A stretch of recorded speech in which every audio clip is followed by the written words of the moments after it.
pessoal! O tema dessa aula é sobre coerência e coesão textual.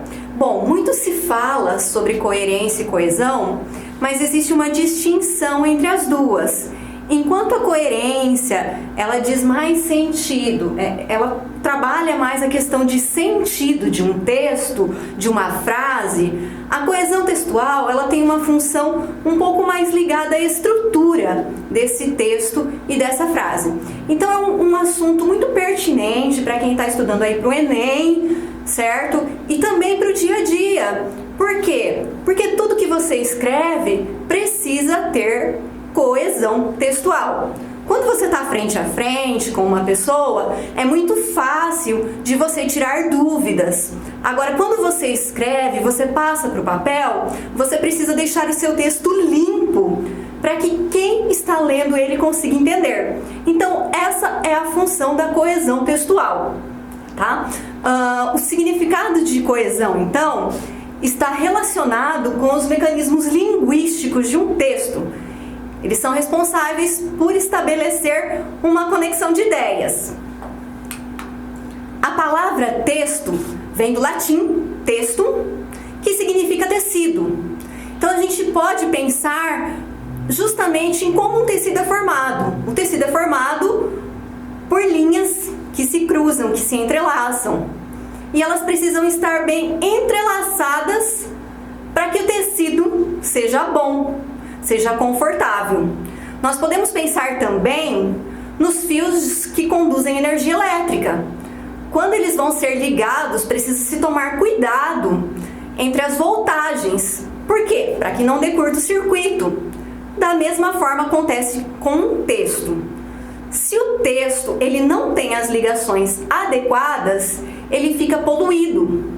E automaticamente fica difícil para quem vai corrigir. Aqui nós temos um exemplo de como que funciona a questão da coesão textual, tá? A coesão textual, ela vai ser representada principalmente por substantivos, pronomes e também pelas tão conhecidas e famosas conjunções, muito temidas também, tá? Então nós temos um exemplo aqui.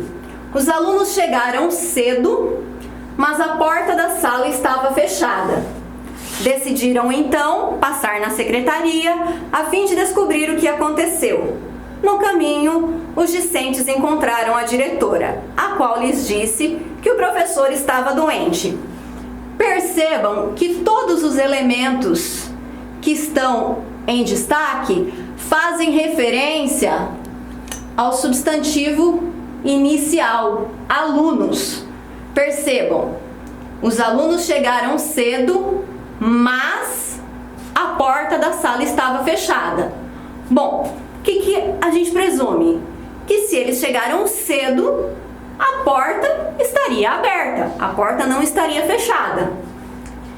Eles então, eles quem? Os alunos decidiram passar na secretaria, a fim de descobrir o que aconteceu.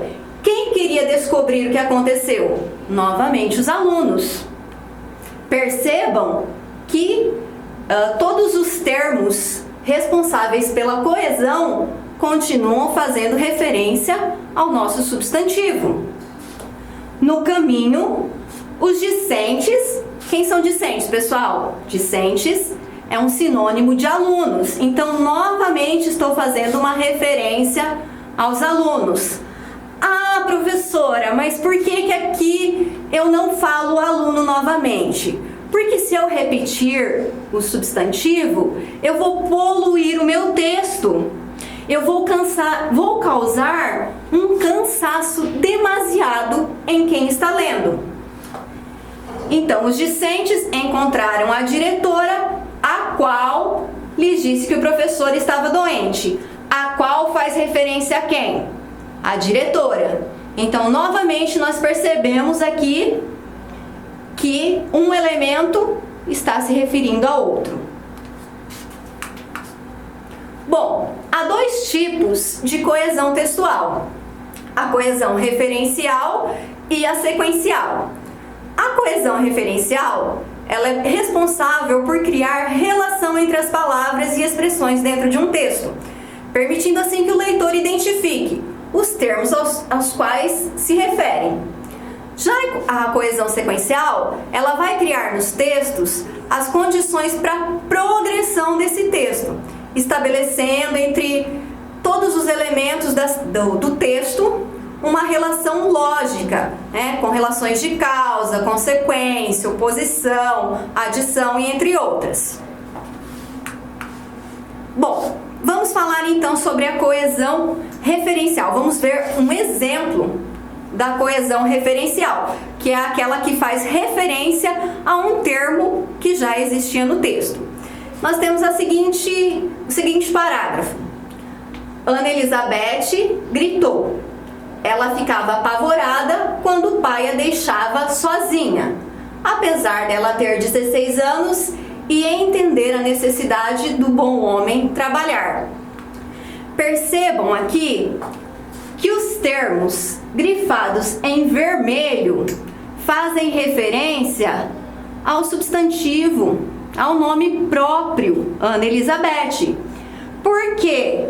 Porque eu não vou criar um texto repetindo esse termo. Então eu substituo o termo pelo pronome ela. Da mesma forma, substituo utilizando o verbo e o pronome. E da mesma forma nós temos aqui a referência, o bom homem fazendo referência ao pai de Ana Elizabeth, certo? Percebam que o termo faz referência ao substantivo pai. Bom, a coesão referencial, ela recebe classificações.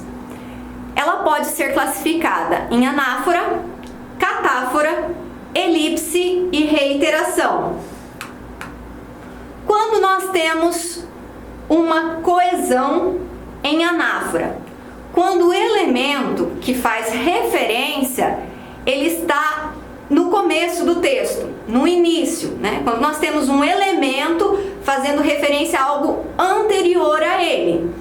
Por exemplo, Flávio dormia muito. Ele sempre gostava de descansar antes de sair para o trabalho. Percebam que o pronome ele faz referência a quem? A Flávio. Da mesma forma, no segundo exemplo, o chefe se demitiu em pouco tempo de serviço. O líder não aguentou a pressão. Quem é o líder? O líder é o chefe. São sinônimos que nós utilizamos para referenciar o substantivo aqui no início da nossa frase.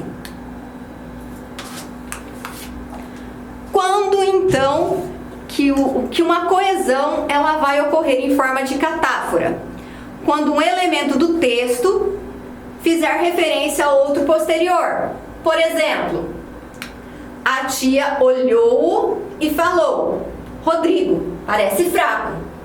Percebam que o elemento o faz referência a quem? A Rodrigo.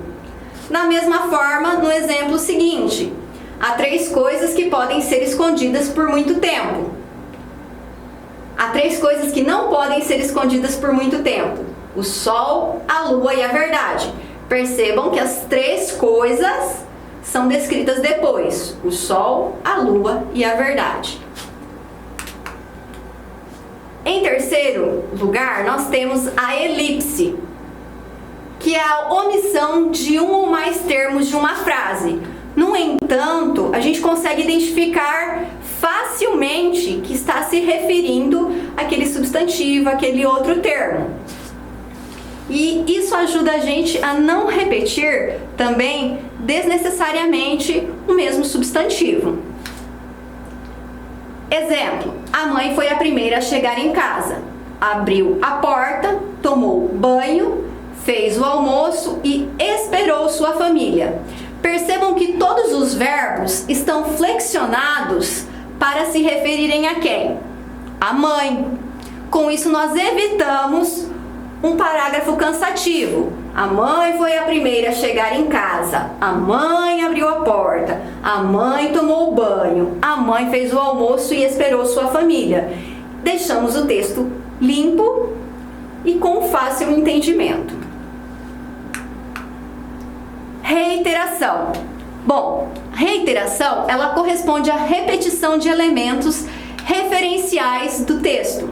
Ela pode ocorrer por meio da repetição do mesmo item lexical ou por termos sinônimos, né, ou nomes genéricos. Eu aconselho vocês que quando estiverem escrevendo os textos, prefiram substituí-los por sinônimos, tá? Por quê? Porque isso deixa o texto de vocês mais leve. Por exemplo, Brad Pitt concedeu uma entrevista para um jornalista. O ator disse que pensa em escrever e dirigir mais filmes no próximo ano. Quem é o ator? Brad Pitt, certo? Então eu uso um sinônimo que vai fazer uma referência, né? Na verdade aqui ele não é um sinônimo, mas é a profissão do ator que faz referência a ele. Bom, e aí por último então nós temos a coesão sequencial, que é aquela que encadeia as ideias, estabelecendo uma relação quanto a elas. Então geralmente nós utilizamos a coesão sequencial para ligar duas frases, para ligar duas ideias, tá? Ligar verbos. Lembrem que nas frases a gente geralmente tem verbos, então a gente utiliza os elementos de coesão sequencial para poder ligar as ideias de uma frase com as ideias de outra. E aí nós temos alguns exemplos de conjunções que são as tão temidas palavrinhas, né? Que a gente precisa saber muito bem o que significam para poder utilizá-las com sabedoria. Então nós temos ali, ó, conjunções de adição. Então sempre que eu quiser criar uma ligação em que eu tenho a ideia de soma, eu utilizo elementos de adição. E, além disso, também vale lembrar, outro sim, agora, de modo geral, e assim por diante. Toda vez que a gente quiser criar um elemento de oposição num parágrafo, nós vamos utilizar então as conjunções de oposição. Embora, não obstante, entretanto, mas, no entanto, porém. Toda vez que eu quiser afirmar algo, eu utilizo conjunções como felizmente, infelizmente, obviamente, na verdade, realmente e assim por diante. Todas as vezes que eu quiser expressar uma exclusão de uma ideia, eu utilizo somente, se não, exceto, excluindo, tão somente, apenas. Bom, eu posso decidir também enumerar as ideias. Então, eu escrevo em primeiro lugar, a princípio, em segundo lugar e assim por diante. Posso tentar também explicar uma ideia anterior. Então, eu utilizo conjunções como se nota, com efeito, como vimos, portanto, pois, é óbvio que e assim por diante. Posso desejar concluir uma ideia inicial. Então, utilizo conjunções como em suma, por conseguinte, em última análise, por fim, concluindo, finalmente. E posso também desejar dar continuidade à minha ideia inicial. Então eu vou utilizar conjunções como em seguida, depois, no geral, em termos gerais, por sua vez, e outros sim. Certinho, pessoal? Essa é a nossa aula, então, sobre coesão. Eu espero ter ajudado vocês e até mais!